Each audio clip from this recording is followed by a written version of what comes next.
Hi, Dale coming to you from my garage again. My wife, a little while ago, created this painting on a canvas. Obviously the B, that's for Bronk, and the shadows in the four corners, they represent things that we just love to do as a family. In an earlier video, which I'll leave the link to below, I showed you how to create a frame. That was a standard type of frame, small frame for Valentine's, where you put a picture behind glass. Your normal frame. Well, for canvases, oftentimes the frame is much different. And this painting, it's been hanging on our wall for some time. But now, I'm afraid, I think it's going to be framed.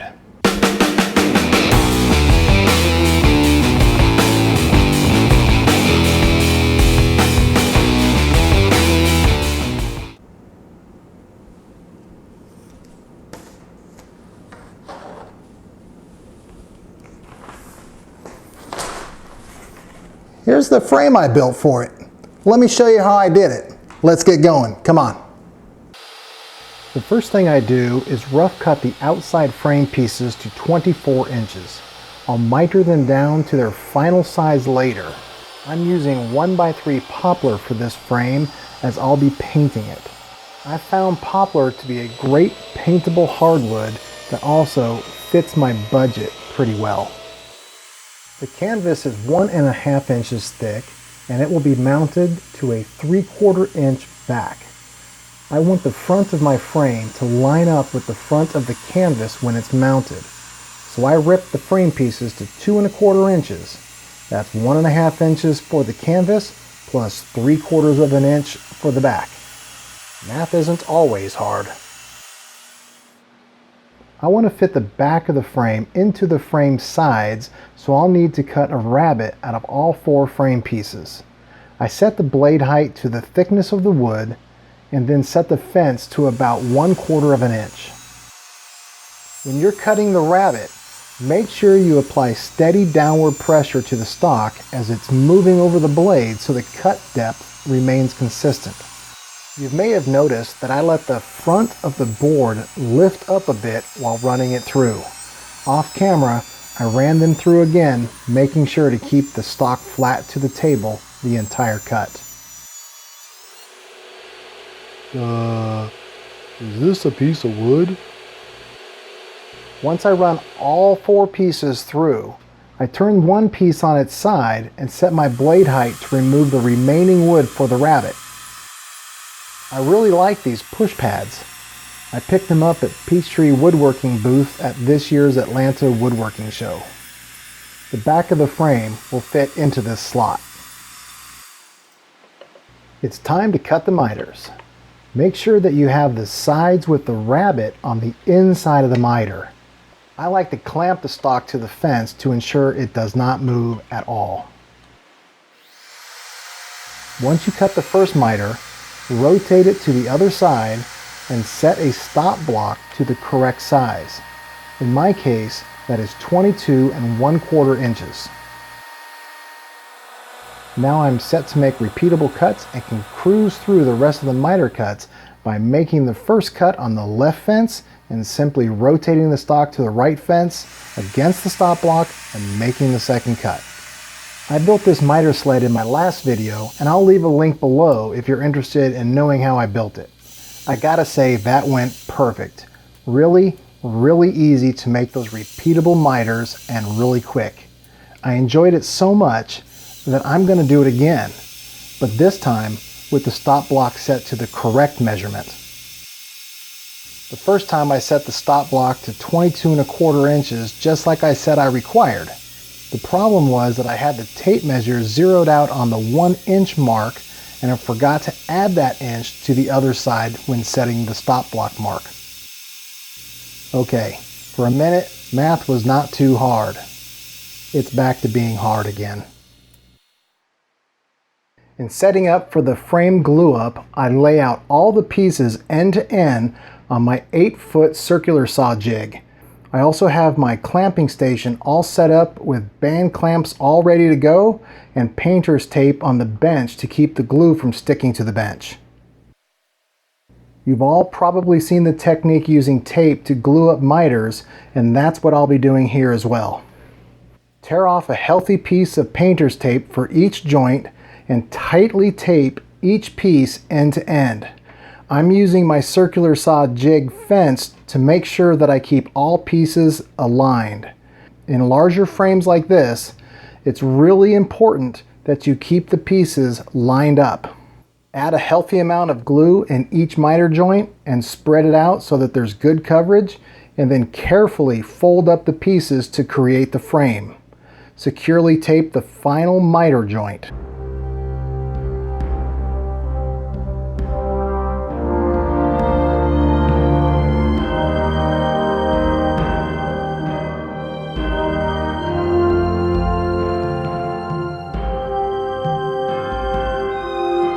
Carefully place the frame in the band clamps that you had set up and tighten it down. Once secured, measure corner to corner to check for square. Adjust it as needed until both diagonals are equal length, which means it's all squared up. While the glue is drying on the frame, we can move forward with building the back. I'm using my crosscut sled and cutting my 1x3 poplar to fit in the rivets of the frame. I'll be using butt joints since this really will barely be seen, so there's no need to do miters. Once the pieces are cut to size, test the fit to make sure everything is good before moving on. Normally I would have used pocket holes to join these pieces, but I wanted to try dowels. So I went to my local Rockler store and picked up their little doweling jig. They didn't have the 3/8 inch jig in stock, so I grabbed the 1/4 inch instead. It should be fine that the dowels are not going to be in the center of the wood, as they'll not be seen and still should give a lot of strength. Using the dowel jig is pretty easy. Line up the boards you want to join and use a square, or just use the jig itself like I did to draw a straight line across both boards for alignment. Now simply line up the center line on the jig with the reference line on the boards. Clamp it nice and tight and drill the holes. Do the same on the other board that you want to join. The kit came with a drill bit with a stop collar. My dowels are 1.5 inches long, so I set the collar to drill a 13/16 inch hole into each piece. That will leave 1/8 inch for play to make sure that my dowels do not bottom out and not allow the boards to come together. Do this for 3 sides. To connect the 4th side, you will need to drill holes for the last 4 dowels all in one step. This will allow you to connect the final board to both sides at the same time. This will make more sense in a second.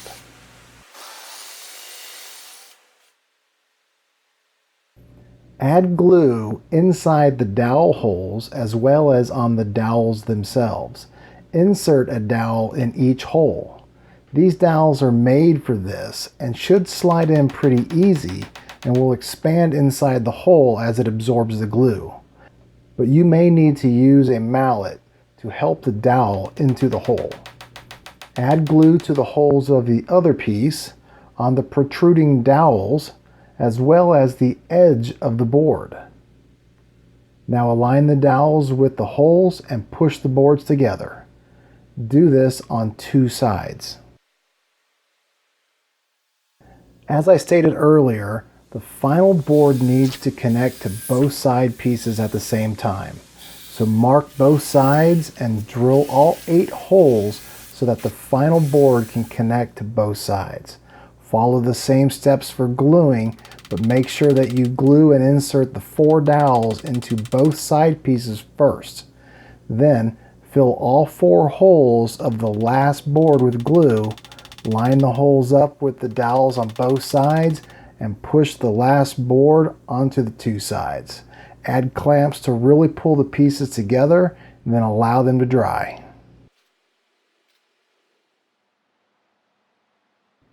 After the glue has dried, give it a final test fit. Once you confirm everything fits well, Then spread glue around all edges of the rabbet in the frame, insert the back piece, and clamp it all up. I think I used every clamp I have other than my small spring clamps and my large aluminum bar clamps. Boy, do I need more clamps. To add extra strength to the miters, I'm going to add 2 dowels in each of the top and bottom corners. These will be inserted from the top and from the bottom so they will not be seen. On top of that, I'm painting the frame so these dowels will really become invisible. This is why I left the tape on the corners. Because these dowels will be on the outside of the frame, I'm using normal 1/4 inch dowels and not the dowels normally used for dowel pins. The reason is those usually have grooves in them which would leave gaps in the frame.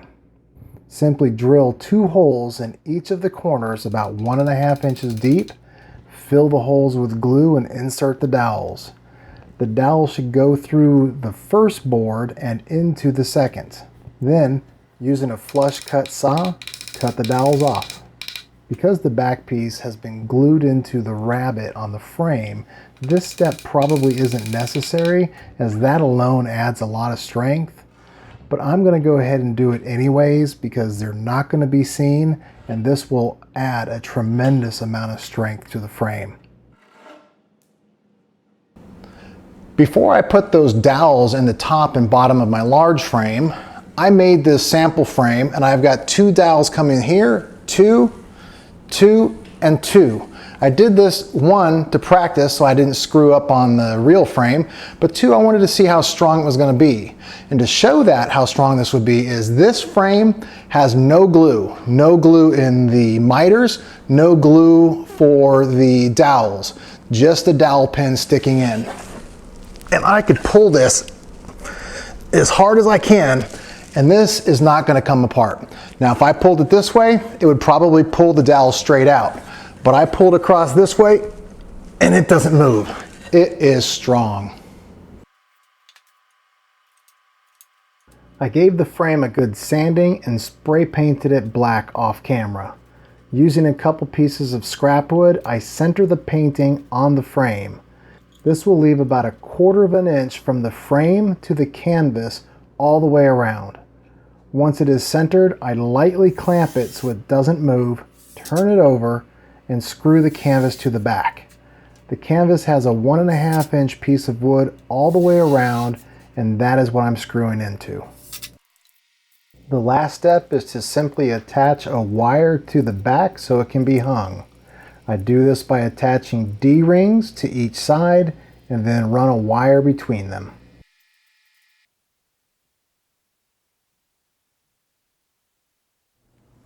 So there you go. My wife's painting on a canvas in a picture frame. I really like the way it came out. I really do. It came out great. Really easy project to do also. Anybody can do this. It really was very, very simple. First time using my miter sled for a project that I wanted to keep, and it really worked pretty good. It didn't come out absolutely perfect in the corners, but it worked pretty good. Enough for me definitely to use it again. I may investigate a little bit to see how I can make those corners even a little tighter, but it's got to get a thumbs up for me right now. It's working pretty good. I'd appreciate if you leave comments below on whether you liked it or not, if you saw something I could have done better, anything. I love getting the comments from you. If you haven't done so already, go ahead and click the subscribe button to follow me along. And if you did like it, give me the thumbs up. I'd appreciate it. And lastly, don't forget to share this video because I'd hate to see this video become just a memory.